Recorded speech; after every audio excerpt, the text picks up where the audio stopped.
Hello student, online classes में आपका स्वागत है। आज का आपका टॉपिक है भारत में वर्षा जल संग्रहण। आज हम लोग वर्षा जल संग्रहण के संदर्भ में अध्ययन करेंगे। वर्षा के जल का पुनः उपयोग करने के लिए उसका संरक्षण एवं भंडारण करना वर्षा जल संग्रहण कहलाता है। जल का उपयोग बागवानी, पशुधन, सिंचाई आदि के लिए किया जाता है। अतः वर्षा जल संग्रहण पानी की कमी को पूरा करने का एक प्रयास है। भारत में वर्षा जल संग्रहण के पारंपरिक तरीके हैं।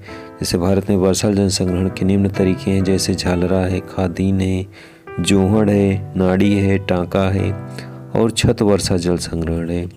ये सभी भारत के पारंपरिक वर्षा जल संग्रहण के तरीके हैं और इनके माध्यम से भारत में वर्षा के जल का संग्रह किया जाता है। सबसे पहले हम लोग झालरा के संदर्भ में अध्ययन करेंगे। राजस्थान का ये भी एक महत्वपूर्ण जल संग्रह विधि है। झरनों को कोई जल स्रोत नहीं होता, वह अपने ही से ऊंचाई पर स्थित तालाबों या झीलों के रिसाव के पानी प्राप्त करते हैं। इनका स्वयं का कोई आगोन नहीं होता। झरनों का पानी पीने के उपयोग में नहीं आता, वरन इनका जल धार्मिक रीति रिवाजों को पूर्ण करने, सामूहिक स्नान एवं अन्य कार्यों में इसका यूज होता है। अधिकांश झरनों का आकार आयताकार होता है, जिनके तीन ओर सीढ़ियाँ बनी होती हैं और अधिकांश झरनों का वास्तुशिल्प अद्भुत प्रकार का होता है। जल संचय की दृष्टि से ये अपना विशिष्ट महत्व रखते हैं। आज इनके संरक्षण के प्रति तत्काल कदम उठाने की आवश्यकता है। तो झालरा भी एक जल स्रोत के रूप में है जो वर्षा जल संग्रहण के रूप में किया जाता है। तो डियर स्टूडेंट, इस तरह से झालरा जल संग्रह के रूप में एक विधि के रूप में किया गया है।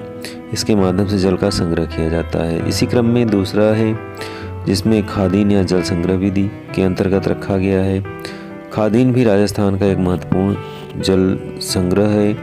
वर्षा जल संग्रह खादीन के माध्यम से किया जाता है, जैसा कि आपको मानचित्र में दिखाई दे रहा है। खादीनों में पानी को निम्न ढालू स्थानों पर एकत्रित करके फसलें ले जाते हैं। जिस स्थान पर पानी एकत्रित होता है उसे खादीन अथवा रोकने वाले बांध को खदीन बांध कहते हैं। खदीनों द्वारा शुष्क प्रदेशों में बिना अधिक परिश्रम के फसलें उगाई जाती हैं, क्योंकि इनमें न तो अधिक निराई गुड़ाई की आवश्यकता होती है, न ही रासायनिक उर्वरकों एवं कीटनाशकों की। तो खादीन जल संग्रह की एक पारंपरिक विधि है, बहुउद्देशीय व्यवस्था है। यह परंपरागत तकनीकी ज्ञान पर आधारित होती है। तो इस तरह से खादीन राजस्थान में इस विधि का प्रयोग किया जा रहा है। जैसलमेर में विशेष रूप से इसका विशेष क्षेत्र है, जहाँ पे खादीन विधि के माध्यम से वर्षा जल संग्रह किया जाता है और इसी के माध्यम से कृषि किया जाता है। डियर स्टूडेंट, इसी क्रम में हम लोग आगे बढ़ते हैं। जोहड़ के संदर्भ में अध्ययन करेंगे। जोहड़ भी जल संग्रह विधि है।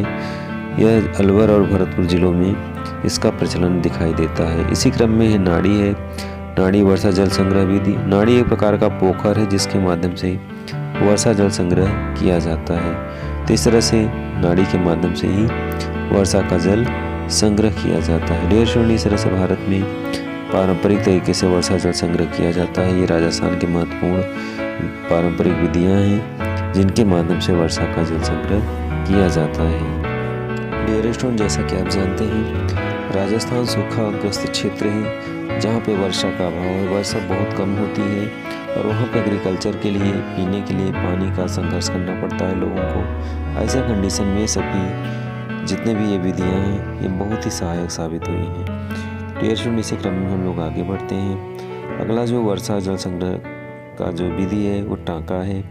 टांका बड़े भूमिगत टैंक हैं जिनका राजस्थान के शुष्क और अर्धशुष्क क्षेत्रों में वर्षा के पानी को एकत्रित करने का प्रयोग किया जाता है। तो टांका एक प्रकार से जल संग्रह विधि है और इसके माध्यम से राजस्थान में वर्षा का जल का संग्रह किया जाता है। तो वर्षा जल संग्रहण में टांका भी एक महत्वपूर्ण विधि है जिसे पक्के ईंट की चिनाई करके बनाया जाता है, जैसा कि आपको दिखाई दे रहा है डिजिटल बोर्ड पे कि किस तरह से चारों तरफ से गोलाकार टैंक के रूप में बनाया गया है टांका।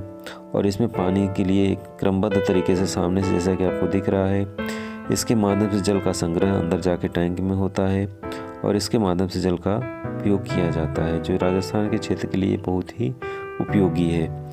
इसी क्रम में हम लोग आगे बढ़ते हैं। टांका के पश्चात नेक्स्ट जल संग्रह विधि है छत वर्षा जल संग्रह विधि। जैसा कि आप जानते हैं, तमिलनाडु देश का एकमात्र ऐसा राज्य है जहां पूरे राज्य में हर घर में छत पर वर्षा जल संग्रह सिस्टम लगाना आवश्यक कर दिया गया है। शहर में लगभग हर घर में छत वर्षा जल संग्रहण की व्यवस्था है। तो डियर स्टूडेंट, इस तरह से भारत में पारंपरिक तरीके से अनेक वर्षा जल संग्रहण विधि अपनाई गई है। और इसी क्रम में तमिलनाडु में भी एक ऐसा पहला राज्य है जहाँ पे छत वर्षा जल संग्रहण विधि को अपनाया गया है। तो आज आपने वर्षा जल संग्रहण विधि के संदर्भ में अध्ययन किया। इस वीडियो में ये सारे सभी बिंदु बहुत ही महत्वपूर्ण हैं जो विविध एग्जामों में पूछे जाते हैं कि वर्षा जल संग्रहण की कौन कौन सी विधियाँ हैं, इनके संदर्भ में आपने अध्ययन किया। आज की वीडियो में बस इतना ही। नए वीडियो में नए विषय फिर से प्रस्तुत होंगे, तब तक के लिए धन्यवाद।